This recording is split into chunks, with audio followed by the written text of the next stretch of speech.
দিন পর অনলাইনে এসে দেখি ক্রাশ প্রপোজ করেছে। এই প্রথম টেক্সট করেছে, বাংলিশে লিখেছে আই লাভ ইউ, ব্যাস এতটুকুই, আর কিচ্ছু না। এতে আমার দম বন্ধ হয়ে এলো, হাত পা কাঁপাকাঁপি শুরু হলো, বুক ব্যথায় নিঃশ্বাস বন্ধ হয়ে আসার উপক্রম। ফোনটা হাত থেকে যে খসে পড়ে গেল কখন তাও টের পেলাম না। আমি এক হাত দিয়ে বুক চেপে ধরলাম, আর কেউ না, আমার ক্রাশ জিয়ন জাংকুক আমাকে প্রপোজ করেছে। ভাবা যায়। মিনিট 10 পর হুট করে মনে হলো এটা কোনো ডেয়ার পোস্ট নয় তো। সঙ্গে সঙ্গে আমার খুশি হাওয়ায় মিলিয়ে গেল। তাড়াহুড়ো করে ফোনটা হাতে নিয়ে দেখি 3 দিন আগে রাত 2টায় মেসেজ করেছে। তার মানে মনে হচ্ছে এটা কোনো ডেয়ার পোস্ট নয়। ডেয়ার পোস্ট হলে তো এতদিনে বলে দিত সেটা। ক্রাশ আমার সত্যি সত্যি ভালোবাসে। বুঝতে পেরে লজ্জায় 2 হাত দিয়ে মুখ ঢেকে ফেললাম। পুনরায় ফোন হাতে নিয়ে অনেক ভেবেচিন্তে রিপ্লাই করলাম, হাই। এটা কি ডেয়ার পোস্ট নাকি? যদিও এটা ডেয়ার পোস্ট নয়, তবু নিজের ভাব বজায় রাখার জন্য আরেকটু বললাম, আর ক্রাশ যাতে স্যাঁচড়া না ভাবে তাই আর কি। ক্রাশ আমার ফেসবুক সেলিব্রিটি, সে যা পোস্ট দেয় তাতে একেবারে 1000-এর উপরে রিয়াক্ট ওঠে। আর আমি সেই ভাইরাল পোস্ট কপি করলেও মাত্র 3টের উপরে লাইকই ওঠে না। আমার ক্রাশের জন্য আবার প্রচুর মেয়েরা পাগল। কিছু লুচু মেয়ে আবার তার সব পোস্টে গিয়ে লুচু লুচু কমেন্ট করে। আমি পরবর্তীতে অবশ্য ফেক আইডিতে সেসব মেয়েদের ট্রিট দিই, তাতে অবশ্য তার ফ্যান্স আর কমে না। মূলত তার বুদ্ধিদীপ্ত মস্তিষ্ক আর ফ্যাশন স্টাইল দেখে সব মেয়ে পাগল হয়, যেমনটা আমি হয়েছি। ক্রাশের ঘাড় পর্যন্ত লম্বা চুল, কি সিল্কি মাইরি।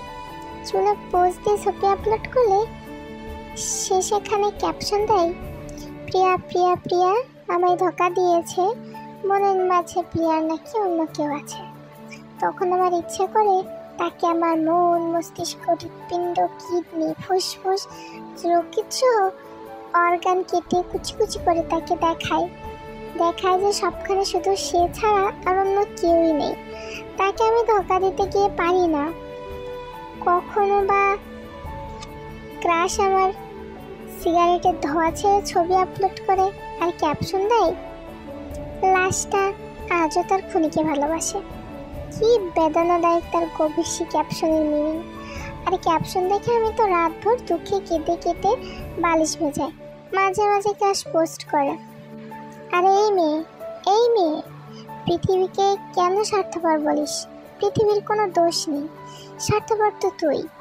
কখনো আবার পোস্ট করে, তুমি চলে যাওয়ার পর আমি কয়লা হয়ে বেঁচে আছি। তার প্রতিটি পোস্ট দেখে আমি কিছুক্ষণ চুপ করে বসে থাকি।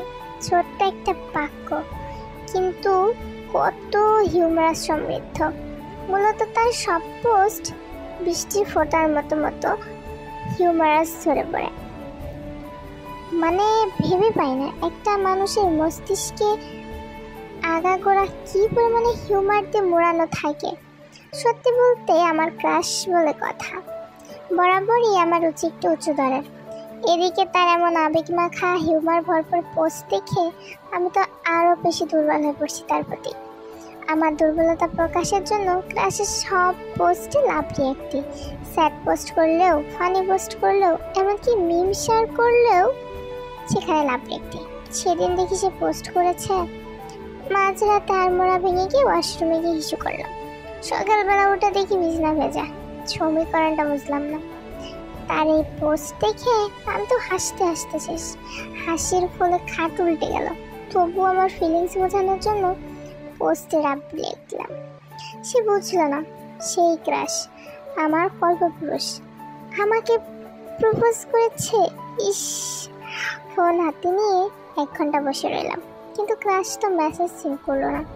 কেউ তো মনক্ষুণ্ণ হয়ে ফের নিজে থেকে আবার মেসেজ করলাম, বলছিলাম কি আপনি সত্যি আমাকে ভালোবাসেন মিস্টার জিয়ন জাংকুক? আপনার জন্য আমার মনে হৃৎপিণ্ডে একটা জেলিস সাদৃশ্য একটা সফট কর্নার আছে। সারাদিন ফোন হাতে বসে রইলাম, ক্রাশ মেসেজ সিনই করলো না। রাতে যদি মেসেজ দেয় এইভাবে রাতে ঘুমালাম না। 3 দিন পর মেসেজ সিন করেছি বলে কি ক্রাশ রাগ করেছে? কষ্টে মাথার চুল ছিঁড়তে লাগলাম। কেন এতদিন অনলাইনে আসলাম না? সব দোষ আমার। রাত 3টের সময় চোখ লাল লাল চোখে ক্রাশকে টেক্সট করলাম। আপনি আমায় ভুল বুঝবেন না প্লিজ, আমি দুঃখিত দেরিতে রিপ্লাই দেওয়ার জন্য। আমি আপনাকে ভালোবাসি, আপনার সব কিছুই আমার ভালো লাগে। আপনি আমার 51 জন ক্রাশকে টপকে দিয়েছেন। আপনি আমার ক্রাশ ফরএভার। আপনাকে দেখার পর তো আমার শাহরুখ খানকেও ভালো লাগে না।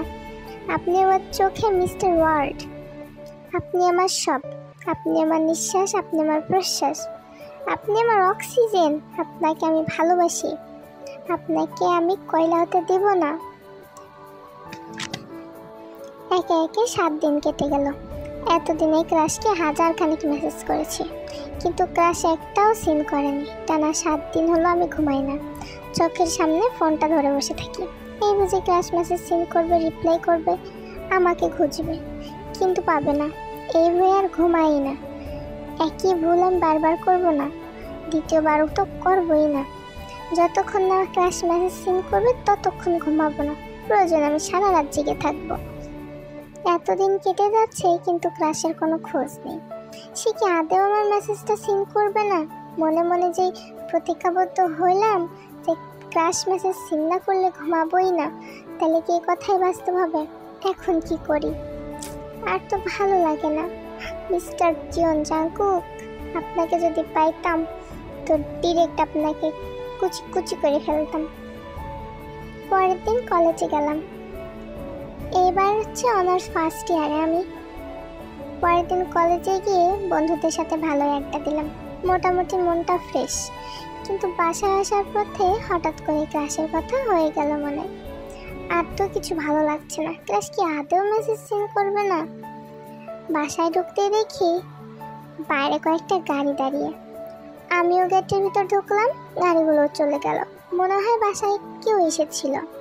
কেউ বলতে হয়তো বা কেউ এসেছিল, তা তো জানি না। ভিতরে গিয়ে বিষয়টা দেখতে হবে। ভিতরে গিয়ে মাকে ডাক দিলাম। মা বলল এমন কিছু কথা যা শুনে তো আমি একেবারে হতভম্ব। বিছানায় বসে পড়লাম ধপাস করে। এ কি শুনছি? এদিকে আমার ক্রাশ মেসেজ সিন করছে না, সেই কারণে আমি ঘুমাতেই পারছি না। এদিকে তো একদিকে আমার হাত বাঁধা, তার উপর আবার বিয়ের জন্য লোকজন আমাকে দেখতে আসছে। তো মরার উপর খাড়ার ঘা পড়ে গেল। এখন কি করবো আল্লাহ? টেনশনে তো দিক যায় অবস্থা। কি করা যায়? এই ভাবতে ভাবতে যে কখন একটা ঘুমে তলিয়ে গেছি বুঝতেই পারিনি। ঘুম ভাঙলো রাত 9টা বাজে। উঠে তাড়াতাড়ি করে দেখি সেই বেলা 3টার দিকে ঘুমিয়েছি, এখন বাজে রাত 9টা। এত সময় ঘুমালাম, সর্বনাশ করেছে। কই দেখি ক্রাশ তোমার মেসেজ সিন করে বসেনি? না তো, এখনো মেসেজ সিন করেনি। এখন কি করব? এদিকে তো প্রতিজ্ঞাটাও ভেঙে গেল। কি করব? আরে আমিও তো মানুষ, কিভাবে এতদিন আমি জেগে থাকবো? এই ভেবে নিজেকে একটা সান্ত্বনা দিলাম। সব ভেবেছিলাম, ভাবলাম হয়তো ক্রাশ নসিবে নেই। মায়ের কাছে গেলাম শুনতে যে আসলে কি বিষয়টা। মা এমন কিছু তথ্য দিল যা শুনে তো আমি একেবারে হতভম্ব হয়ে গেছি। মা বলে নাকি পাত্রটা কি কালকে সাথে দেখা করবে। এটা কোনো কথা? যেই মামাকে এতদিন ধরে বুঝতে এসেছে যে দেখতে আসলে তার বিয়ে হয়ে যায় না, সে কিনা পাত্র কালকে করবে দেখা, তাহলে তো বিয়ে মনে হয় কনফার্ম। হায় আল্লাহ, ক্রাশের কি হবে আমার? দেখতে দেখতে অনাকাঙ্ক্ষিত দিনটা চলেও আসলো। না চাইতেও মার জড়াজড়িতে দেখা করতে যেতে হলো। পাশে একটা ক্যাফেতে দেখা করতে বলেছিল। আমি তো গেলাম আগে, যে বসে আছি।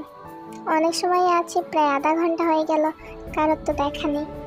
মাকে তো ফোন দিতে যাব, ইচ্ছা মতো ঝাড়ব। মাকে ফোন দিতেই যাব, এমন সময় হুট করে চোখ পড়লো জানালার সাইডে বসে থাকা একজন লোকের দিকে। ফ্যাশন সেন্সটা খুব চেনা চেনা লাগছে। একটু ভালো করে মনে হলো এই তো সেই ক্রাশ। এইখানে কিভাবে? কারোর জন্য কি ওয়েট করছে? মনে তো হাজারটা প্রশ্ন গেঁথে গেল। তাহলে গোপনে গোপনে এত কিছু? ভাবলাম আজকে ক্লাসের পিছু নিয়েই ছাড়বো। কে আসলে এই লোক? হুট করে তাকাতেই চোখাচোখি হলো। ওমা, 2-1 সেকেন্ডের জন্য মনে হলো হার্টবিটটা মিস করে গেছে। আমি তো ক্লাসের দিকে তাকিয়েই আছি। ক্লাস বলা নেই কোয়া নেই, হুটহাট করে হেঁটে এসে একদম আমার সামনে চেয়ারে বসে পড়লো। আমার তো একেবারে হতভম্ব হয়ে আমার তো গাল হা হয়ে গেছে। হ্যাঁ, এটা কি? আমার সামনে তুড়ি বাজিয়ে বলল, এই যে ম্যাডাম, এত সময় ধরে ওয়েট করছি, আপনি আসছেন, একটা কল দেননি কেন? আমি আর কি বলবো, আমি তো মুখের ভাষায় হারিয়ে ফেলেছি। মনে মনে ভাবলাম, এটা কি সত্যি নাকি স্বপ্ন? আমাকে অবাক করে দিয়ে আমার হাত ছুঁয়ে বলল, কি ম্যাডাম, কোন ঘরে আছেন? আপনাকেই তো বলছি।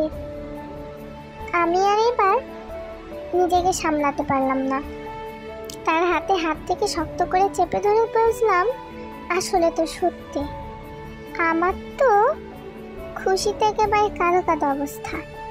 তা নিজেকে কোনোমতে সামলেই বললাম, আপনি? আমাকে বলল, তা 1 ঘন্টা যাবত ওয়েট করছি, আপনার তো আসার কোনো নামই নেই।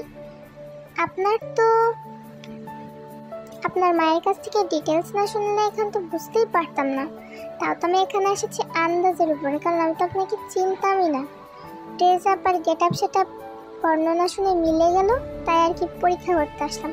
তা ম্যাডাম, আপনার কিন্তু আগে থেকে একটু কল করা উচিত ছিল। ওহ সরি, বুঝতে পারিনি। বাই দ্য ওয়ে, আপনি কিন্তু অনেক সুন্দর। কিছু বললেন না তো? কি খাবেন আপনি? অর্ডার দিই? আপনার যেটা ইচ্ছা। ক্রাশের সাথে সেই দিন, সরি, এখন তো আবার হবু বর, মানে হবু বরের সাথে সেদিন অনেক গল্পই হলো। রাত্রে বাসায় আসলাম। এসে পুরোটা মনে করতে মনের ভেতর তো লাড্ডু ফুটতে শুরু করলো। এরপরে দেখতে দেখতে বিয়ের দিনও চলে আসলো।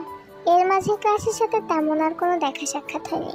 তার মাধ্যমে জানতে পেরেছিলাম বিয়েটা নাকি পারিবারিকভাবেই হচ্ছে, দেখাশুনো করে। পাশে তার সাথে তার ছোট ভাইও এসেছিল, বাইরে দাঁড়িয়েছিল। ভিতরে তো আমরা এদিকে কথা বলছিলাম। এরপর আসলো সেই দিন, বিয়ের দিন। বিয়েটা ভালো করেই সম্পন্ন হয়ে গেল, কোনো বাধার বিঘ্ন ছাড়াই।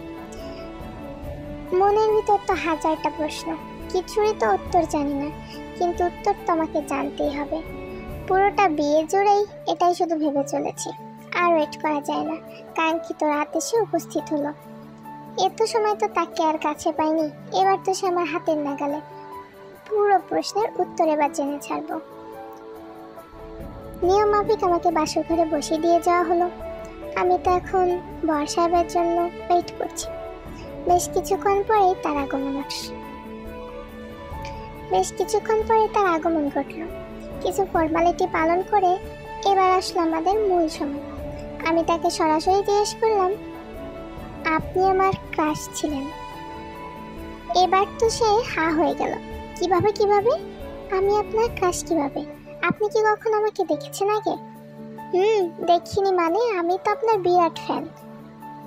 আমার ফ্যান? মানে বিষয়টা একটু খুলে বলুন তো। বিষয়টা হচ্ছে, আপনাকে তো আমি অনেক আগে থেকেই পছন্দ করি। আপনার ফেসবুক থেকে তো আপনার সাথে আমার পরিচয়। আপনি আমাকে না চিনলেও আমি তো আপনাকে খুব ভালো করে চিনি। আপনি তো আমার চোখে মিস্টার ওয়ার্ল্ড। আমি যে আপনাকে নিয়ে কত কল্পনা করেছি জানেন। এতদিন গোপন থাকলেও আমি তো সেদিন আপনাকে মেসেজ দেওয়া শুরু করেছি। আপনি কি কখনো ইনবক্সে ঢোকেন না? না, সেভাবে তো ঢোকা হয় না। তো ঢুকবেন কিভাবে? কখনো চেক করেছেন কত শত মেসেজ দিয়ে রাখছি? আপনি তো আমার চোখের ঘুম হারাম করে দিয়েছেন। তা কিভাবে সম্ভব? ওভাবেই সম্ভব। সবকিছু খুলে বলার পরে বর তো মাথায় হাত। এই কি বলেন আপনি? তাহলে শেষমেশ কিনা আমার ফ্যান্সের সাথে আমার বিয়ে হলো। আলহামদুলিল্লাহ, এটা তো খুবই ভালো। তাহলে তো আপনার নসিব অনেক ভালো। দেখেন, লাখ লাখ মানুষের ভেতরে আপনি একজন যে কিনা আমার টপ ফ্যান হলেন, সাথে আমার স্টিও। আমি একটা কথা বলি, তা অনেক তো হলো আপনি আপনি, এখন তো তুমি করে বলাই চাই। এবারে আমার একটু লজ্জাই লাগতে শুরু করলো। আরে কি বলেন, আর আপনি আপনি তো চলে না, আজ থেকে তুমি, ঠিক আছে? এত কিছুর মাঝে মনে মনে ভাবলাম অ্যারেঞ্জ ম্যারেজ হলেও এবার ক্রাশের সাথে বিয়ের পরেই না হয় চুটিয়ে প্রেম করব। এরপর শুরু হলো প্রেম লীলা, ওদিকে আমরা না চাই। তো ভিডিওটা পর্যন্ত, ভিডিওটা কেমন লাগলো সবাই সবাই জানিয়ে দাও। আজ এ পর্যন্ত, আল্লাহ হাফেজ।